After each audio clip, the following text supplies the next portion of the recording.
Accompagner les exploitations familiales vers une transition écologique tout en conciliant performance économique et préservation de l'environnement, c'est la toile de fond de cette rencontre de Kindia. La communauté économique des États de l'Afrique de l'Ouest accompagne le processus à travers son programme d'agroécologie. Ces renforcements de capacité viennent encore nous renforcer davantage pour nous permettre d'être... Quand je dis nous, c'est-à-dire que le conseil agricole et les OP, de nous permettre d'être plus efficaces encore par rapport à l'accompagnement que nous devons faire au niveau des agriculteurs. L'Union européenne et l'Agence française de développement pilotent l'exercice. Les ministères de l'Agriculture et de l'Environnement comptent ainsi améliorer la gestion des sols en incluant les techniques de préparation et d'utilisation du compost, encourager la polyculture et certaines pratiques culturelles. Avant, on produisait et on obtenait un rendement escompté sans apporter de fertilisants. Mais au jour d'aujourd'hui, on constate,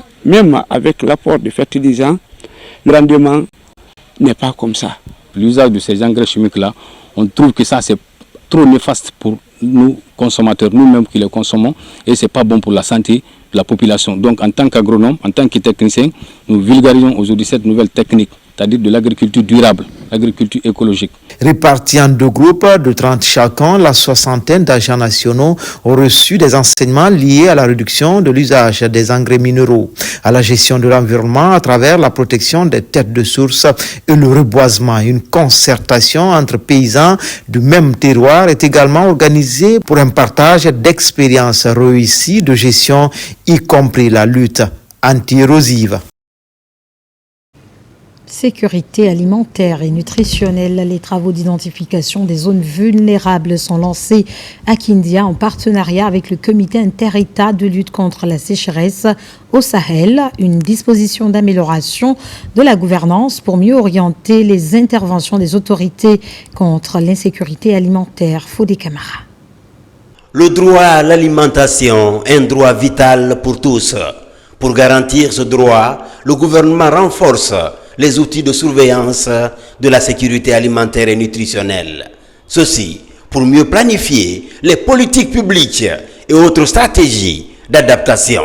C'est un outil d'analyse sur la sécurité alimentaire. C'est un indicateur. Tous les secteurs du développement rural sont là, avec les institutions, c'est-à-dire la FAO, PAM. Nous recherchons ici le tableau qui ressort les zones les plus vulnérables dans le domaine de la sécurité alimentaire, qui peut permettre à l'État de prendre ses précautions, de voir réellement comment remédier à cela et comment faire en sorte que ces zones ne subissent pas l'insécurité alimentaire. Ce travail de réactualisation des statistiques agricoles et alimentaires bénéficie de l'appui du SILS, le comité permanent inter-État de lutte contre la sécheresse au Sahel.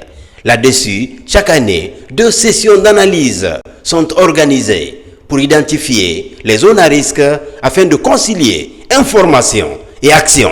La rencontre de Kindia, c'est l'analyse de la session février-mars 2025. Généralement, c'est des sessions qui se font 2 fois par an. On se fait en octobre, novembre. On a fait ça à Koya. Cette fois-ci, on a essayé de bouger pour venir vers Kindia pour faire la session février-mars 2025. Analyser ces données pour voir l'impact de l'insécurité alimentaire au niveau national. L'analyse de la situation de sécurité alimentaire nutritionnelle qui est tout à fait une activité qui a commencé avec la CEDEAO, mais aussi les États du Sahel, y compris le Tchad, la Mauritanie et une partie du Cameroun. Le regard de l'extérieur sur la Guinée en termes de progrès agricole est immense. Donc on sait déjà qu'il faut s'en féliciter en lisant ces différents rapports. On sait que l'analyse situationnelle de la sécurité alimentaire et nutritionnelle au niveau de la sous-région, la Guinée se porte très bien. Les travaux de Kindia vont permettre de dresser la cartographie de la sécurité alimentaire et nutritionnelle. Une cartographie qui servira d'outil d'aide à la décision en tenant compte des questions de disponibilité et d'accessibilité à l'alimentation.